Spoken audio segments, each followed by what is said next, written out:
आपके 50 मीटर का टाइम कितना आएगा अगर आप ये जानना चाहते हो वो भी बिना दौड़े, तो फिर ये वीडियो आपके लिए है। आपका ज़्यादा टाइम वेस्ट नहीं करेंगे, सीधे वीडियो को स्टार्ट करेंगे। अगर आपको अपने 50 मीटर का टाइम कैलकुलेट करना है तो उसके लिए आपको कुछ टेस्ट करने पड़ेंगे, और जो ये टेस्ट हम करेंगे ये स्ट्रेंथ वाले टेस्ट हैं। आपको 4 एक्सरसाइजेस का 1 रेप मैक्स कैलकुलेट करना होगा। ये 4 एक्सरसाइजेस हैं front squat, conventional deadlift, bench press और ओवरहेड स्क्वाट। फ्रंट स्क्वाट जब हम करेंगे तो हमें कोशिश करना है कि हम पूरा नीचे जाएं। कन्वेंशनल डेडलिफ्ट में हमें ग्रिप सेम साइड रखनी है, अल्टरनेट ग्रिप को यूज़ नहीं करना है, और हमारे दोनों हाथ हमारे घुटने के बाहर होने चाहिए। बेंच प्रेस में भी हम रॉड को अपने चेस्ट पे टच करके उठाएंगे, और ओवरहेड स्क्वाट में भी हमें पूरा नीचे बैठना और पूरा खड़ा होना है, और ये करते टाइम हमारी एड़ी नहीं उठनी चाहिए। अब आपका जो 1 रेप मैक्स आएगा आपको उन सबका टोटल करना है। मान लेते हैं आपने फ्रंट स्क्वाट में 70 किलो उठाया, कन्वेंशनल डेडलिफ्ट में आपने उठाया 120 किलो, बेंच प्रेस में आपने उठाया 50 किलो, और ओवरहेड स्क्वाट में आपने उठाया 30 किलो। तो अगर हम इन सबको टोटल करेंगे तो ये आएगा 270 केजी। अब इसके साथ आपको एक और चीज़ पता करना है, और वो है आपका वेट, और ये दोनों चीज़ें सेम डे की होनी चाहिए। मतलब जिस दिन आपने अपने 1 रेप मैक्स को कैलकुलेट करा उसी दिन आपका वेट कितना था आपको ये देखना है। अब इन दोनों चीज़ को यूज़ करके इस टेबल को देखना है। यहाँ पे लेफ्ट साइड में जो ये वाली लाइन है इसमें टोटल वेट लिखा है, और जो ऊपर ये वाली लाइन है इसमें आपका बॉडी वेट लिखा है। तो क्योंकि आपने 270 किलो उठाया है, हम लोग इस लाइन को देखेंगे और मान लेते हैं कि आपका बॉडी वेट था 60 केजी, तो फिर हम इस लाइन को देखेंगे। अब ये दोनों लाइन जहाँ पे जोड़ रही हैं आपके 50 मीटर का टाइम उतना आ सकता है, जो कि है 7.04। और जो भी टाइम आपको ये बताएगा ये मड ट्रैक पे इलेक्ट्रॉनिक टाइमिंग है। अगर आप सिंथेटिक पे ट्रेनिंग करते हो तो फिर जो भी आपका आंसर आ रहा है उसमें से आप 20 माइक्रोसेकंड कम कर लेना, और अगर आप इलेक्ट्रॉनिक टाइमिंग नहीं लेते हो, सिर्फ हैंड टाइमिंग लेते हो, तो फिर आप इसमें से 30 माइक्रोसेकंड कम कर लेना। अब जो ये टोटल वेट है इसके आपको 2 टेबल और दिखा देता हूँ। यहाँ पे तो 100 से 300 किलो तक है, सेम ऐसे ही 300 से 500 का टेबल ये है,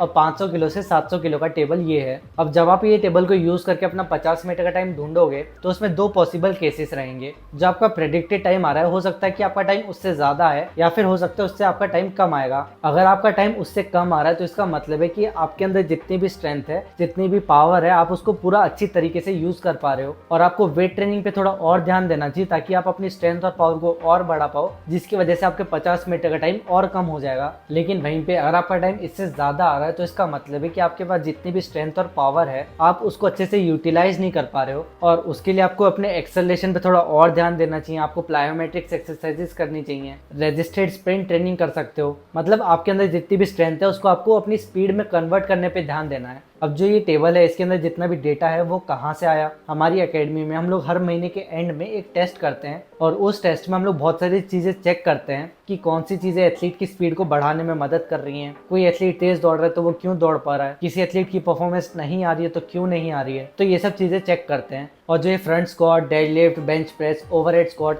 इन सब चीज़ों का 1 रेप मैक्स है, ये हम लोग 6-7 महीने से चेक करते आ रहे थे। तो हमारे पास टोटल 60 से 70 एथलीट्स का डेटा इकट्ठा हो चुका था, और उस डेटा को मैंने एक स्कैटर ग्राफ पे प्लॉट किया, जिससे मुझे एक इक्वेशन मिल गई थी, और इस फॉर्मूला की मदद से मैंने इस टेबल को बना दिया। अब जो ये टेबल है ये 100% एक्यूरेट नहीं है, इसमें एक छोटी सी कमी है, और वो ये है कि हमारी एकेडमी में अभी तक किसी भी एथलीट ने 6 सेकंड से कम में 50 मीटर को कंप्लीट नहीं करा था। तो फिर जो एलीट एथलीट्स रहते हैं उनका डेटा इस टेबल में नहीं है। इसी वजह से जो ये टेबल है ये आपको सिर्फ तभी हेल्प करेगा अगर आपका 100 मीटर का टाइम 11 सेकंड के ऊपर आता है। अगर आपका 100 मीटर का टाइम 11 सेकंड से कम आ रहा है तो फिर ये टेबल आपको हेल्प नहीं करेगा। और ऐसे बहुत ही कम एथलीट्स रहते हैं जिनका टाइम 11 सेकंड से कम आ रहा है, तो मतलब 80-90% एथलीट्स का काम इस टेबल से चल जाएगा। और इस टेबल से आप ये पता लगा सकते हो कि जितना ज्यादा आप वेट लिफ्ट करते जाओगे अपने सेम वेट को रखते हुए, वैसे वैसे आपके 50 मीटर का टाइम कम होते जाएगा। फिर से वही एग्जांपल देखते हैं। अगर आपका वेट 60 केजी है और आप 270 किलो उठा रहे हो तो उसके हिसाब से आपके 50 मीटर का टाइम 7.04 आएगा। अब कुछ टाइम बाद अगर आपने वेट गेन कर लिया है और 60 की जगह आपका वेट हो गया 70 किलो, और तभी भी आप सेम उतना ही वेट उठा रहे हो, तो फिर इस केस में आपके 50 मीटर का टाइम खराब हो जाएगा। लेकिन वहीं पे अगर आपका वेट 60 केजी ही है और जो वेट आप लिफ्ट कर रहे हो उसको आप बढ़ा के